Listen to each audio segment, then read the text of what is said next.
Assalamualaikum warahmatullahi wabarakatuh. Halo teman-teman, kembali lagi bersama saya Mara Pranisa pada materi Debian dan Ubuntu Server Administration, dan sekarang kita memasuki bab 19 yaitu NFS Server. Lalu materi yang akan kita pelajari pada bab ini adalah 1. Pengenalan NFS dan install NFS, 2. Konfigurasi NFS read only, 3. Mengakses NFS dari Ubuntu Client, 4. Konfigurasi NFS list write, dan 5. Mount NFS permanen. 1. Pengenalan NFS dan install NFS. NFS adalah protokol software yang digunakan sebagai file sharing antar Linux, sedangkan terdapat data dari Linux yang ingin dikirimkan ke Windows menggunakan sender. Pada materi kali ini kita akan membuat Debian server memiliki beberapa data dengan directory yang mana nantinya data tersebut akan diakses oleh Ubuntu desktop. Karena mereka Linux, maka kita akan menggunakan NFS.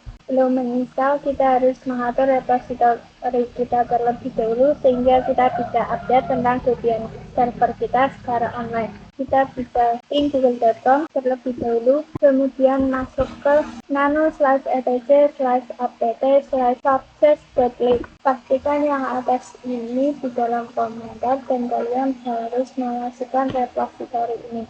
Kemudian keluar, jika sudah kalian bisa apt update. Setelah itu kalian bisa menginstal NFS dengan perintah apt install NFS min kernel min server. Di sini kita lihat saja, di sini kita tunggu saja, dan NFS kernel server sudah terinstall. 2. Konfigurasi NFS read only. Pada materi kali ini kita akan melakukan konfigurasi NFS read only. Pertama-tama kita akan membuat directory. Di directory slash kita slash terlebih dahulu. Di sini terdapat banyak directory. Kita akan membuat directory di sini. Kita ketikkan nkd/nfs1. Kemudian kita masuk ke nano/etc/bound. Di sini kita ketikkan /nfs1, lalu tab lagi, lalu bintang. Maksud dari bintang ini adalah kita mendefinisikan seluruh IP address. Jadi siapa saja bisa mendapatkan hak akses read only atau RO ini. Jadi siapa saja bisa mengakses NFS1 dengan hak read only saja. Lalu ZRL X, Y, enter. Kemudian kita bisa sistem ZRL restart NFS min kernel min server, enter, dan berhasil. 3. Mengakses NFS dari Ubuntu Client. Pada materi kali ini kita akan membuat Ubuntu Client bisa mendapatkan akses file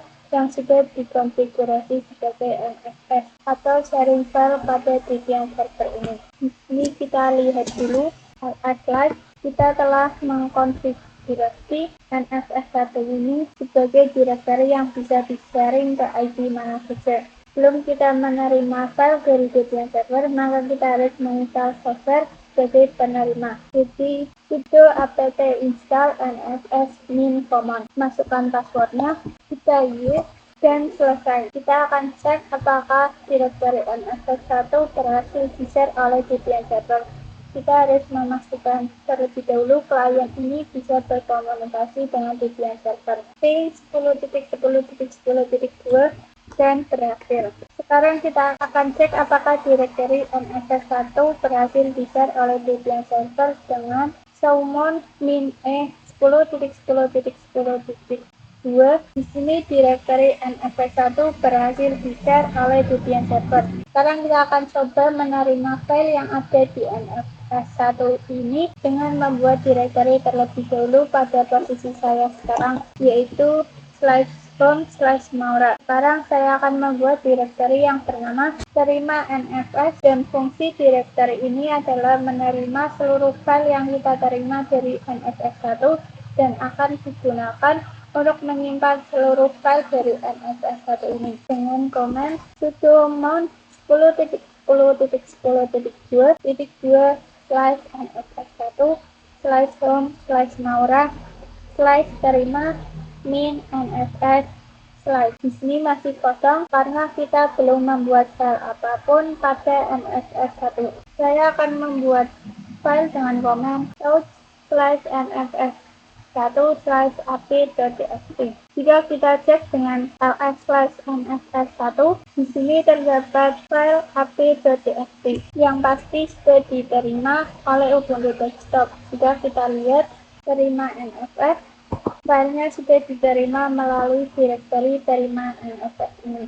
4. Konfigurasi NFS Read Write. Pada materi kali ini kita akan membahas konfigurasi NFS Read and Write. Pada video sebelumnya kita yang mengkonfigurasi NFS sebagai read only. Jika kita cek pada nano/etc/export yang mana IP siapa saja yang mengakses NFS1 itu hanya bisa melihat, dia tidak bisa mengedit, mengubah, menghapus ataupun mengeksekusi. Kita buktikan pada klien Ubuntu. Saya akan mencoba menambah file pada NFS1 dengan touch terima min NFS slide c.txt. Maka terdapat output read only file system yang mana kita hanya memiliki hak akses read only. Jika kita nano terima min NFS slide app.txt, maka akan ada tulisan unwritable, artinya atau kita tidak memiliki izin. Kita akan membuat file yang mana file kali ini bisa dilakukan read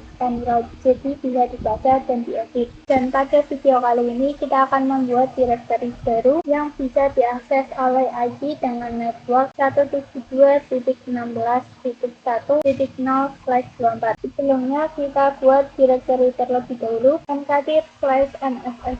Lalu kita lihat dia sudah ada. Lalu kita masuk ke nano/etc/export. Di sini kita ketikkan /nfs2 tab lagi 172.16.1.0/24 kurang buka rw, kurang tutup. Jadi maksudnya adalah yang bisa mengakses directory NFS2 itu hanya IP address 172.16.1.0/24 dan Ubuntu client adalah salah satunya. Kita bisa ctrl x di enter, lalu kita bisa sistem ctrl restart NFS min kernel min server. Oke, berhasil. Kita buat directory baru dengan nama terima NFS2 sebagai tempat atau wadah untuk menerima seluruh file yang ada pada NFS2 pada Debian server dengan sudo mount 10.10.10.2.2 file yang akan diterima melalui directory mana ini NFS2, lalu folder kita atau directory kita yang ingin digunakan sebagai mount. Di sini /home/maura /terima min NFS2. Ini saya salah menuliskan mount, jadi di sini harusnya MOUNT bukan NAUNT.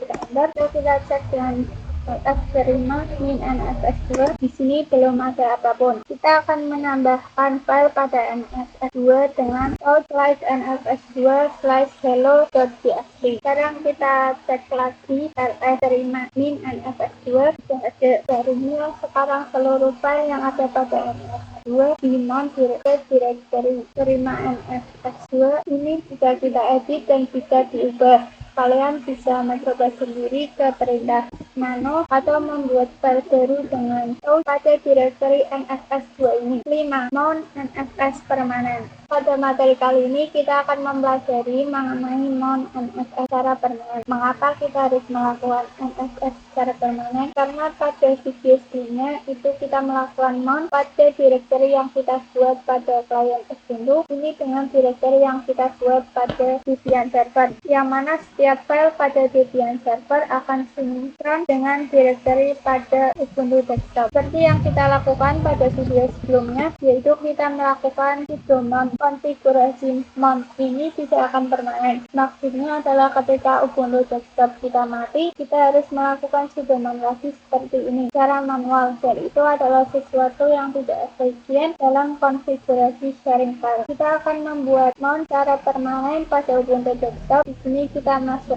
ke nano/etc/cstab. Di sini kita akan melakukan konfigurasi 10.10.10.2/nfs1/home/maura/terima min NFS.